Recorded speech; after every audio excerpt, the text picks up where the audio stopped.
সম্মানিত ভিউয়ার্স, আসসালামু আলাইকুম। যে দেখেন আমার দেশি মুরগির বাচ্চাগুলো, এদেরকে আমি কলমি শাক খেতে দিচ্ছি। কলমি এবং পালং শাক এটা খেতে দিচ্ছি। এই খেতে দেওয়ার পিছনেও একটু কারণ আছে। তো যাই হোক, আমি ভিতরে ঢুকি, এখন কাছে ওরা সবাই খাচ্ছিলো। আমি যখন কাছে আসছি সবগুলো দূরে হয়ে গেছে। তো আমি বাইরে থেকে একটা ভিডিওটা এটা শুরু করেছি আর কি। তো আমি এখন ভিতরে ঢুকে ডিটেলস আপনাদের বলি, এবং আজকে আমাদের এই মুরগিগুলোর ওজন কতটুকু হলো, আজকে এদের বয়স 27 দিন, ওজন কতটুকু হলো আপনাদের দেখাবো। এই যে দেখেন আমার বাচ্চাগুলো, মাশাআল্লাহ এখন পর্যন্ত সবগুলাই সুস্থ সবল। এদেরকে এখন রাত্রেবেলা করে একটু করে লাইট বন্ধ করে দিই। হ্যাঁ, লাইট বন্ধ করে দেওয়ার কারণ হচ্ছে অতিরিক্ত লাইট পেলে ওরা সকালবেলায় অনেক খেপে যায় এবং অনেক ঠোকরাঠুকরি করে। তো সেই কারণে লাইট বন্ধ করে দিই, 10-11টার পরে বন্ধ করে দিই, আবার সকালে চালু করি।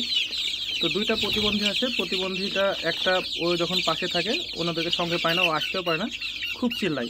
ওই কারণে ওকে তো মারি ফেলে দেওয়া যায় না, একটা পাশের বাসার একজনকে দিয়ে দিচ্ছি। আর একটা প্রতিবন্ধী, ও হাঁটাচলা করতে পারে, ও আছে। একটা বাচ্চা এখন পর্যন্ত মারা যায়নি।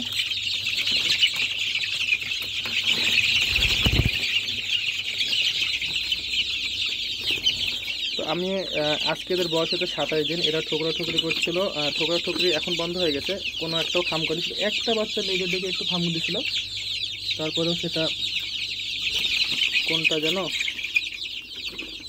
দেখাতে পারলে ভালো হতো। আচ্ছা, এটা যদি সামনে আসে আমি দেখাচ্ছি। এই যে দেখেন মাশাআল্লাহ বাচ্চাগুলো কত সুন্দর। এখন পর্যন্ত একটা পক্স বা কিছু এখন পর্যন্ত, যেহেতু লাইট বন্ধ করে দিচ্ছি, লাইট বন্ধ করে দিলে এখন একটু মশার উপদ্রব হবে।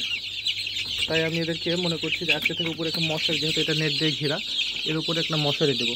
সেই কারণে একটা পুরাতন মশারি আমি বাইর করে রাখছি। মশারিটা দিলে হয়তো মশাতে আর ভাবে কামড়াতে পারবে না। এই যে পাইছি,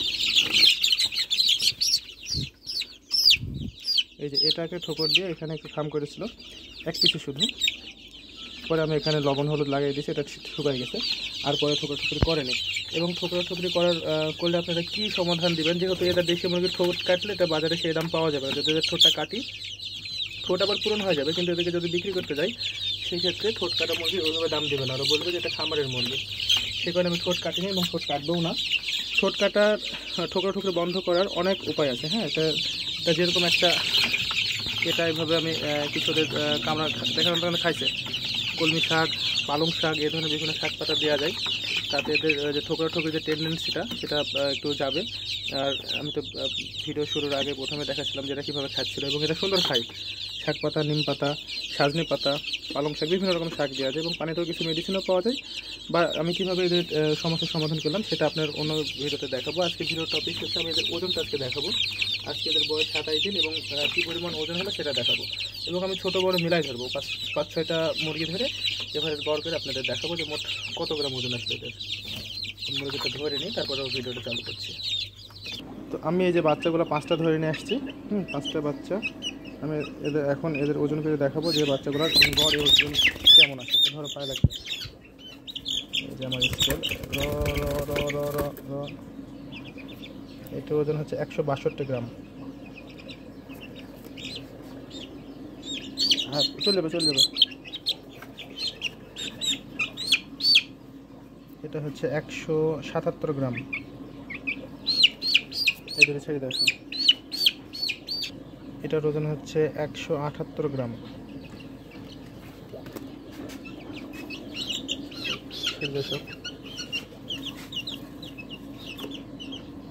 এটার ওজন 150 গ্রাম।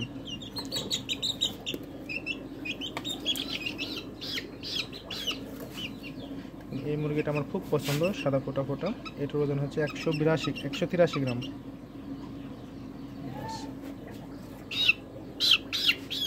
এই যে আমি 5টা মুরগি মাপছি এবং ওজন হচ্ছে, দেখেন তাহলে এটার গড় কত হবে আমি আপনাদের দেখাই এভারেজ করে। তো এই যে 162, 177, 178, 150, 183, মোট হচ্ছে 850 গ্রাম। হ্যাঁ, যেহেতু 5টা মুরগি 5 দিয়ে ভাগ দিলাম, এদের গড় এভারেজ হচ্ছে 170 গ্রাম করে। প্রত্যেকটা মুরগি আজকে 27 দিন বয়স, এদের গড় ওজন হচ্ছে 170 গ্রাম।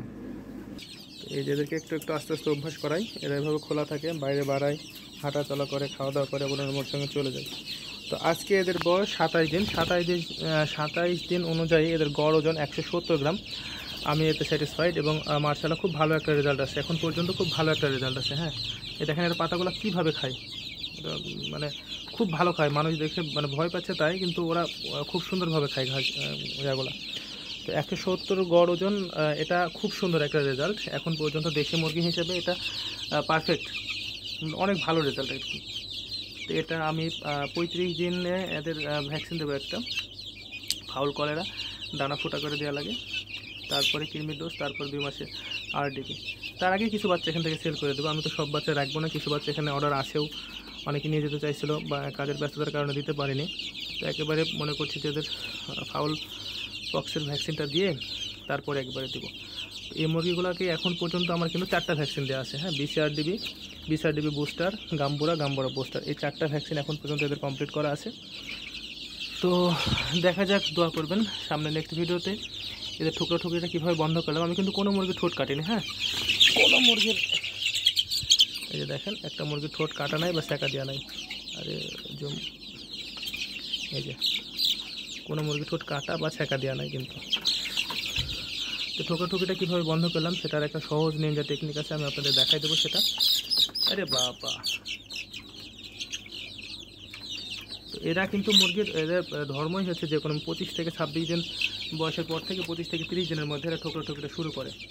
লেয়ার, সোনালি, কক, এই ধরনের মুরগিগুলো ঠোঁট সেঁকা দেওয়া লাগে। কিন্তু ওই যে আমি যেটা বললাম যে দেশি মুরগি এদের ঠোঁট সেঁকা দিলে এরা বলবে যে এটা খামারের মুরগি, সেই হিসেবে দামটা পাওয়া যাবে না, তাই আমি ঠোঁট সেঁকা দিইনি। ইনশাআল্লাহ ঠোঁট সেঁকা দেওয়ার প্রয়োজনও হবে না। তো যাই হোক, নেক্সট ভিডিওতে দেখাবো কীভাবে ঠুকরি বন্ধ করলাম। ধন্যবাদ, ভালো থাকবেন, আর মুরগিগুলোর জন্য দোয়া করবেন যেন এদেরকে পারফেক্ট সময়ে পারফেক্ট ওজন আসে এবং এদেরকে পারফেক্টভাবে আমি সেলটা দিয়ে দিতে পারি। ধন্যবাদ, আসসালামু আলাইকুম।